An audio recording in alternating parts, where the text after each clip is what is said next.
directement actualité bi nga xamante ni concerné na leen donc Bassirou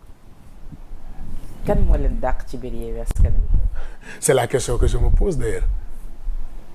Comme tous les Sénégalais on se mais war ngeen ci am renseignement yu ñu amul. waaw mais xam nga Yewwi Askan Wi aujourd'hui moi j'ai mal quand je vois cette coalition là fi mu dugg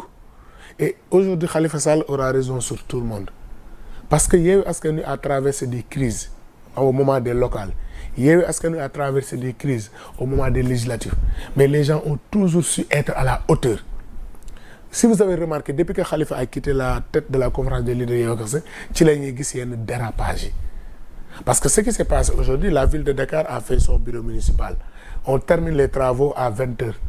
22h30 on nous sort un communiqué pour dire que oui on taxaw Sénégal dañ leen bëgg a dàq ma considérer lenn rek la li tubaab di wax qui veut tuer son chien l'accuse de rage mais il y a aucune raison valable il y a aucune justification d'ailleurs je me pose la question qui a écrit ce communiqué si on me dit que le président de la conférence des leaders était hors du Sénégal les trois principaux leaders fondamentaux de Yewwi amu ci kenn koo xam ne jour boobu gëm naa ni daje nañu donc moo tax la question qu'il faut se poser oui. Qui sont derrière ça moi je considère ça nañ fi Barthélémy mu leeral ni au sein de la coalition Yewwi Askan Wi il y a les uns les autres et les et cetera mu ne les uns c'est Khalifa Ababacar Sall Ousmane Sonko c'est les membres de droit et permanent oui, et Serigne Moustapha Sy du PUR Ousmane Sonko actuellement nii mu ngi dans les liens de la détention gis nañ fi Khalifa Ababacar Sall moment bi yëf yi di am dafa demoon tournée su ma juumul je pense que démb waroon na ñëw sax am lu mu woon présider foofee ca Grand Théâtre su ma juumul suba inchallah suba la voilà donc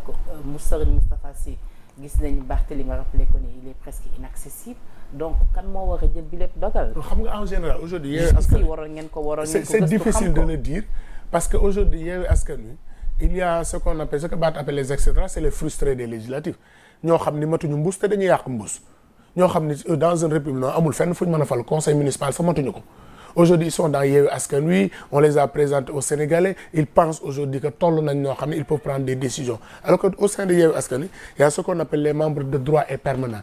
Pastef PUR Taxawu Sénégal ñu am droit de veto nag si décision yu bëree bëri donc ñooñu dañu war a joxe seen xalaat tey su fekkee conférence de presse tey avec rapidité bi ñu jëlee communiqué bi rek moo lay wan ni c'est des gens yoo xam ni ils avaient une dent contre Taxawu Sénégal et ils veulent se venger de Khalifa Sall parce que comment on peut terminer la mise en place du bureau municipal de la ville de Dakar à presque 20h 22h30 on nous sort un communiqué et l'autre chose qu'il faudra dire mooy dans ce communiqué on a parlé de trahison avec de Pastef on a parlé de collusion avec Benno Bokk Yaakaar mais quand on parle de trahison avec Pastef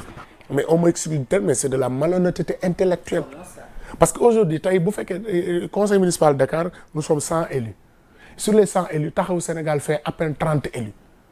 et aujourd'hui dans le bureau municipal de la ville de Dakar il y a 8 partis de Yewwi Askan Wi qui sont représentés tey le troisième adjoint bi ville de Dakar deuxième adjoint bi FSDBJ bu Cheikh Bamba Dièye la bokk. oui gis nañu ñu ngi gis sax Barthélémy. troisième adjoint bi oui président départemental des femmes de Taxawu de Pastef la. sixième adjoint bi grand parti la c'est le coordonnateur départemental de grand parti. septième adjoint bi PUR la bokk 12e adjoint bi ci la bokk.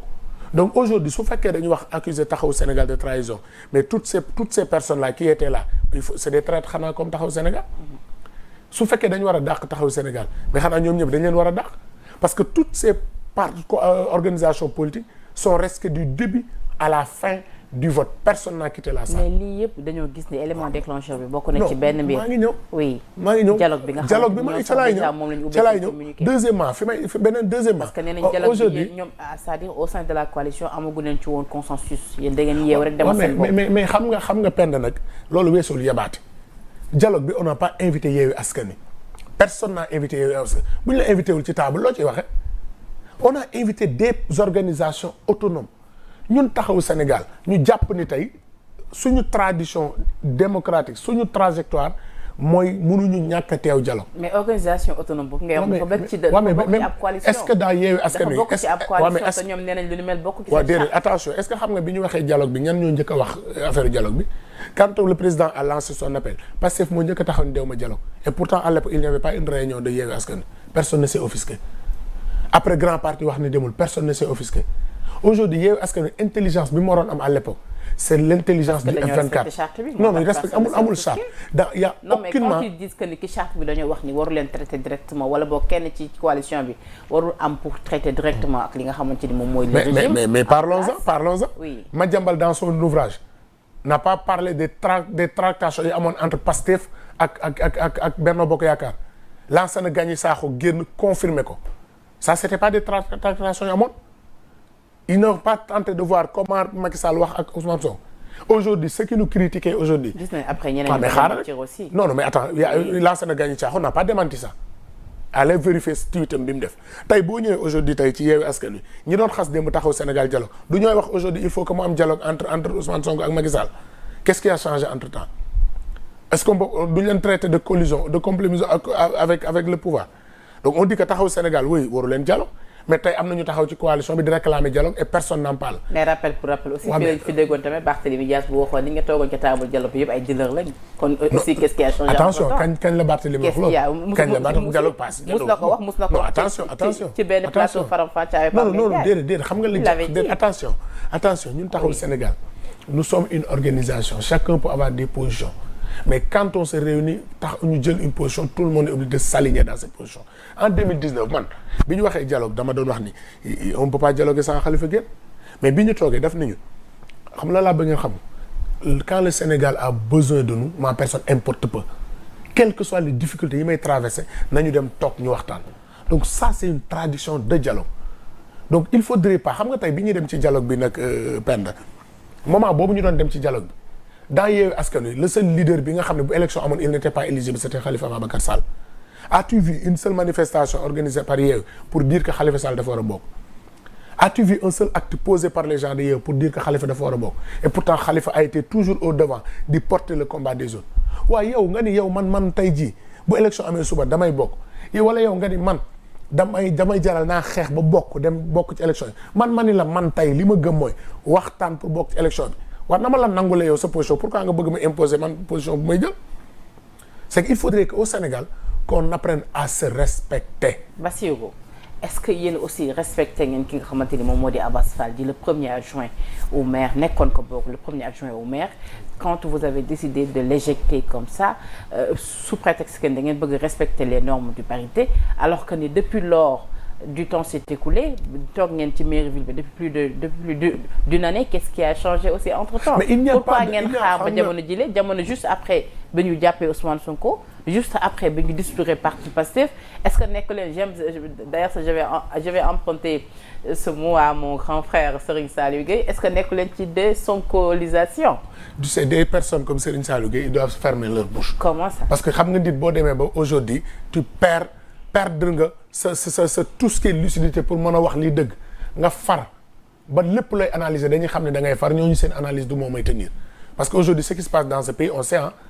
des personnes qui sont entretenues nekk au niveau des médias di wax lu leen neex des personnes yoo xam ne ñi ngi ci médias yi aujourd'hui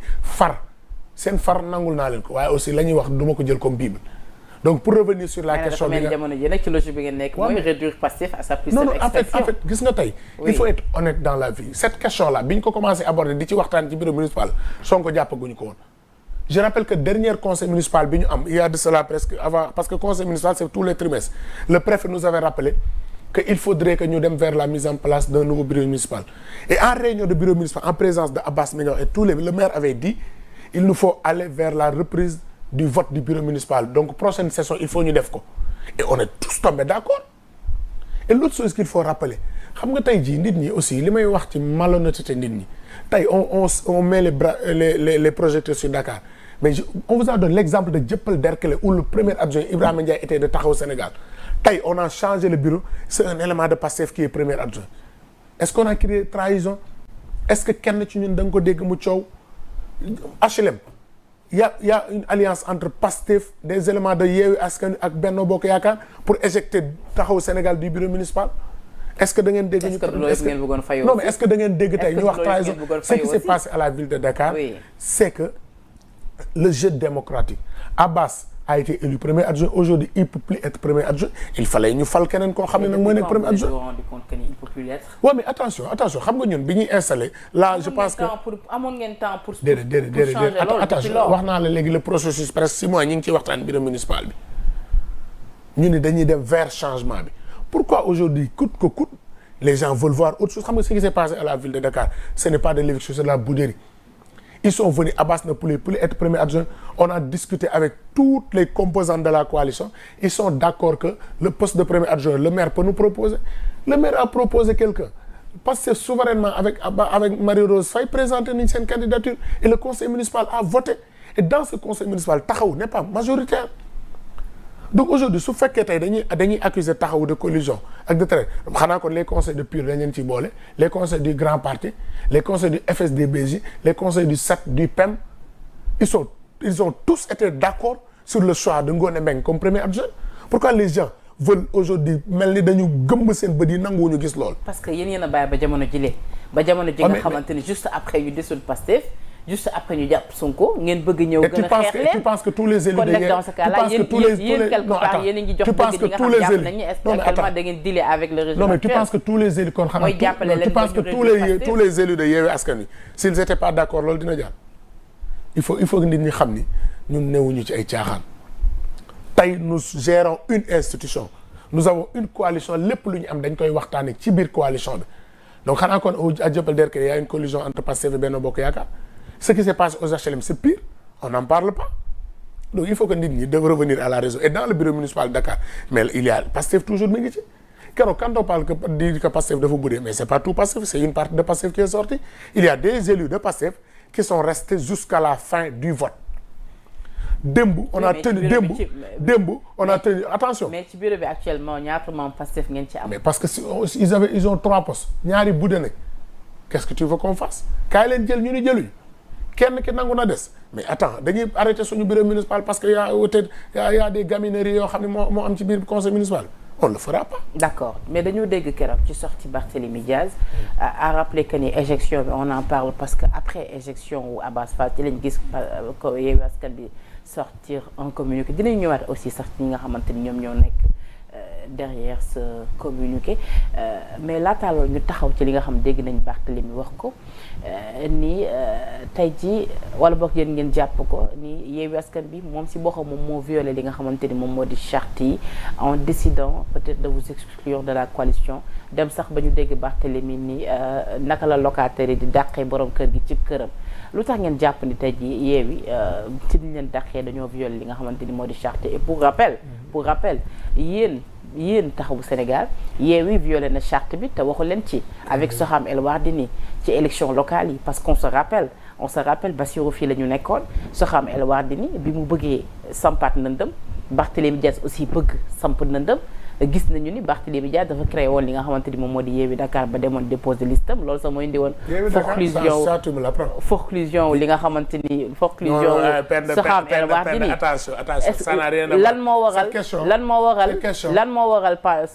lan moo waral jamono jooju xeexu leen woon ni Yewwi dafa violé charte yi ngeen toog croiser seen bras parce que Barthélémy vous arrangez dañu ni dans la charte bu ñu ñëwee dans une commune maire sortant bi moom mooy am priorité mais lépp ci waxtaan lay doon c'était pas une règle boo xam ne foo dem forcément moo war a jàll.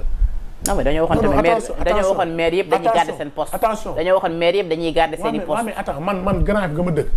mon maire là il a fallu mu jaar ci ay primaires pour jàll c'était le maire sortant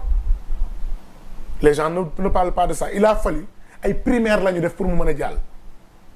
xanaa kon règle boobu on pouvait appliquer wuñ ko. donc il faut ça aussi je peux te donner plusieurs cas xam nga tey li xew ni ci Yewwi Askan Wi Yewwi dafa am ñaari kayit yu ko tëgg la charte bu wax ni Yewwi Askan Wi kat lii la mooy dañuy ànd dem local ànd dem législatif ànd dem présidentiel et pour revenir sur les faits après les législatives la première personne à Yewwi qui a fait une conférence pour se démarquer déclarer sa candidature c'était Ousmane Sonko les gens xam naa dañ koy fàtte deuxièmement tey booy dàq xam nga li tubaab naan un crime n'est jamais parfait bu fekkee da nga jàpp ne da ngay dàq ay nit mais y au moins les formes tey Yewwi Askan Wi la conférence des leaders n'a pas vocation à dàq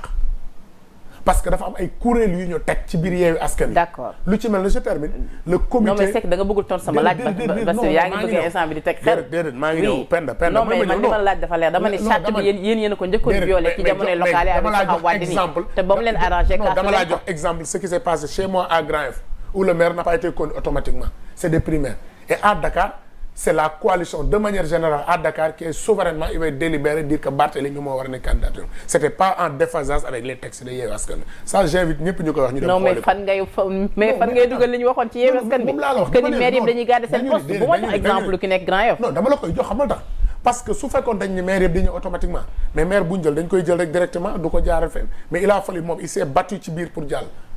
mais bi ñu demee waxtaan xam ne majorité bi moom la désigné. yéen local yi ngeen c'est-à-dire local yi ngeen teg ku Soham El Wardini. non attention teg ko ne xam nga ba ngeen di dem déposer Barthélémy ba muy dem di déposer liste bi Soham sax yëgu ko woon après la ko yëg daw dem di déposer liste yi fekk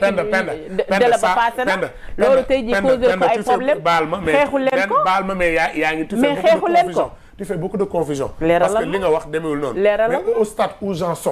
je ne reviendrai pas sur la question yi nga xam ne moo amoon sur les locales. mais c'est important non mais parce que li ma ci mën a wax non xam nga ñaar moo am. parce que wax nga li nga wax naa la li ci xew. maintenant yow nag tu es libre nga ci gëm li nga war a gëm mais li am mooy c'était pas une règle boo xam dañuy strictement loolu mooy am. un principe bu ñu woon en priorité bu fekkee ñëpp d'accord nañ ci loolu moo war a am et jox naa la exemple feneen parce que man lu ma la ci wax aussi dama lay wax nii la xewee fii la xewee jox la exemple loo xam ne kenn du ko dindi maintenant pour revenir ci question bi nga ma laaj léegi. Yewwi Askan Wi tey jii la charte li mu wax leer na l'accord cadre li mu wax leer na tey xam nga yàq li lay wan nit ñi c'est des gens yoo xam ni ce qu'on appelle les et cetera ils ont dañu am benn sentiment de vengeance Khalifa ils peuvent même pas faire les choses de manière très bien parce que il y a des instances dans la coalition qui sont habilitées à se pencher sur une telle situation bu amee fii may wax ak yow dégguma fu ñu woowee taxaw Sénégal déglu ko.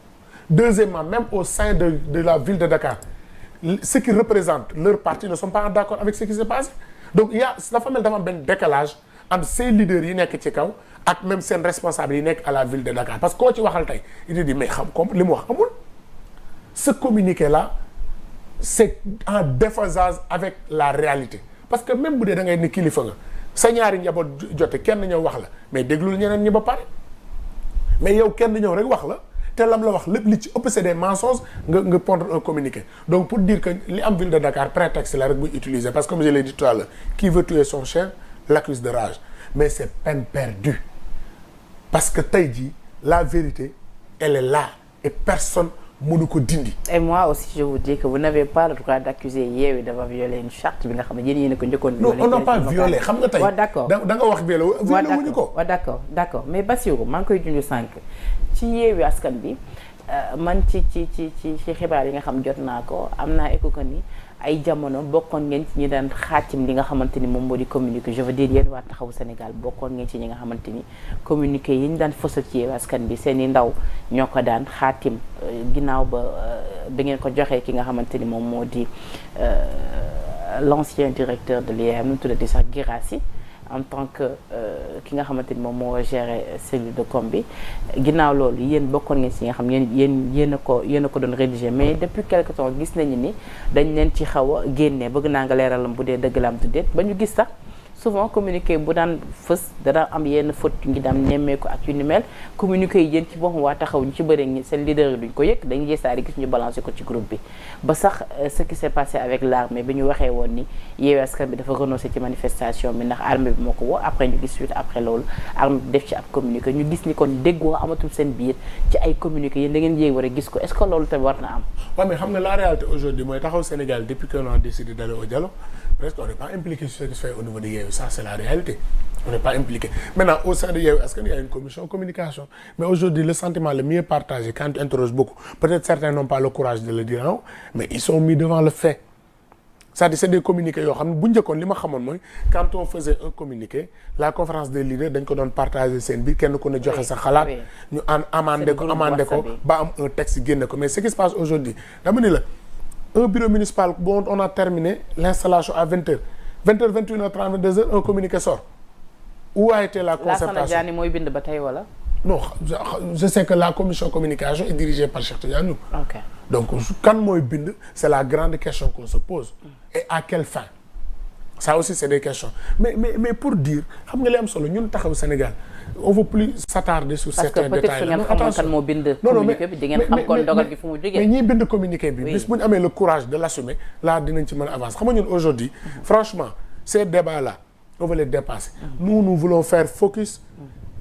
en route vers l'essentiel. Présidentielle 2024, nous avons un candidat, nous avons un programme, nous avons un projet à vendre aux Sénégalais. Nous voulons nous intéresser désormais à ça. Wax ak Sénégalais yi amener des propositions yoo xam ni dafay constituer une véritable alternative à ce qui se fait au Sénégal depuis 2012. Parce que le Sénégal nag a besoin de stabilité. Le Sénégal a besoin de quiétude. Les Sénégalais ont besoin d'être réconciliés. Nous voulons être ci saa nekk ci loolu moo gën des ci ay combats de bas étage avec des combines. Ceux qui font ça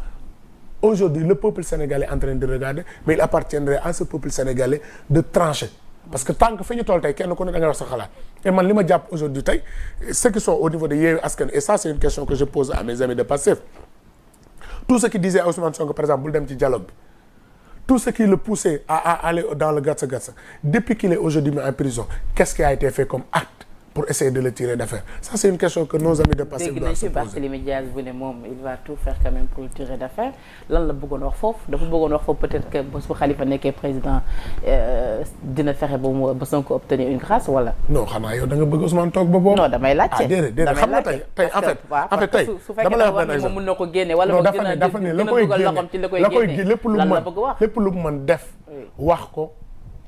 dina ko def pour mu génn parce que Barth aussi nga bëgg ko nga bañ nangul ko ni c'est un homme sincère et li mu gëm lay wax. Aujourd'hui ñun taxaw Sénégal nous avons voulu être sincères avec Ousmane Sonko ba dem dialogue jotee dañoo taxaw assumer dem dialogue ba ñu d'accord dañ ko d'accord mais ña doon taxaw ñëpp tey di pousser naan ko il faut se battre, vous avez la force, vous pouvez renverser le régime, taxaw Sénégal dañ le traite. Mais tey depuis que Ousmane est dans ses déboires, qu'est-ce qui a été fait comme acte? Qu'est-ce qui a été posé comme acte pour le libérer? Mais yéen aussi qu'est-ce que vous avez posé comme acte pour le libérer? Non, attention, xam nga nag pend attention. Dama bëgg ñu wax, xam nga nit aussi buy wax aussi da ngay déglu. Il y a un moment donné, il y a cette divergence. On a assumé cette divergence. Tey, il y a des problèmes au sein de Yewwi Askan Wi. Vrai ou faux? Assumé nañ ko. Ñoom ils ont tout fait pour nous écarter. Boole tuñ ñi ca la ñuy def. Mais ña taxawoon tey ànd ak moom di ñu xas di ñu saaga ñooñu nga war a poser la question qu'est-ce qu'ils ont fait aujourd'hui pour ça parce que par exemple Barthélémy l'a rappelé démb il a averti très tôt Ousmane en lui disant fii ñu jëm di baaxul waa ji day dem te ku mu yóbbaale la bëgg kaay ñu toog waxtaan pour éviter dem au fond am ñeneen ñu ne ko déedéet bul déglu kii il faut se battre am ñeneen ñu ne ko déedéet bul déglu kii bul dem dialogue am ñeneen ñu ne ko tu as la possibilité de mobiliser les jeunes pour faire face à ce régime. Mais ces personnes yi ko dugal ñooñu la ñu war a poser la question depuis qu'il est dans cette situation là lan la ñu def ñenn ñi rek maa ngay gis ña ngay def ay congrès d'investiture ñeneen ña ngay def seen parrainage ñeneen ña ngay wër chefs religieux yi nee nañ pour seen candidature mais ça c'est malhonnête. yéen aussi yéen a ngi wër. waaw mais parce que non mais xam nga aussi ma nga woon ca Amérique. Pend xam nga lu mu bëgg ay tournée mais c'est tout à fait normal mais on l'a jamais dit dugal ci gàtt par exemple comme li xew ni dañ ko ne woon kaa dem ci dialogue dañ ko ñëwoon am na situation bu fa réew toll nañ waxtaan foofu laa dama bëgg nga gis divergence entre ñun li ñu assumé ak ña nga xam ne dañ ko doon pousser mu dugg ci loolu. ko prévenir woon moom dégluwu leen ba lii am mais li honnêteté mooy mais tamit lan ngeen def. mais attends qu'est-ce que xam nga li ñu mën aujourd'hui en tout cas am nañu war a taxaw Sénégal. nous on est constant dans la démarche. La constance c'est quoi la ñu waxoon démb moom la ñu wax tey nous considérons que c'est une injustice qu'il est en train de subir. D'accord. Mais aujourd'hui l'instance tey bu fekkee am na ku ñu war a interpeller sur cette situation mooy toutes ces personnes là ces chroniqueurs dans les médias qui ont passé tout leur temps en disant que woy boo laalee diw dëkk bi yëngu ces chroniqueurs qui ont dit diw am na force pour faire face ces gens qui ont passé toute leur journée dans les médias en disant que le pouvoir a peur tey quand le pouvoir a agi ils doivent avoir aujourd'hui le courage de poser des actes pour ki nga xam ne ñoom ñoo ko wax ba mu dugg fi mu nekk ñu mën a taxaw génne ko foofu. D'accord mais Bassirou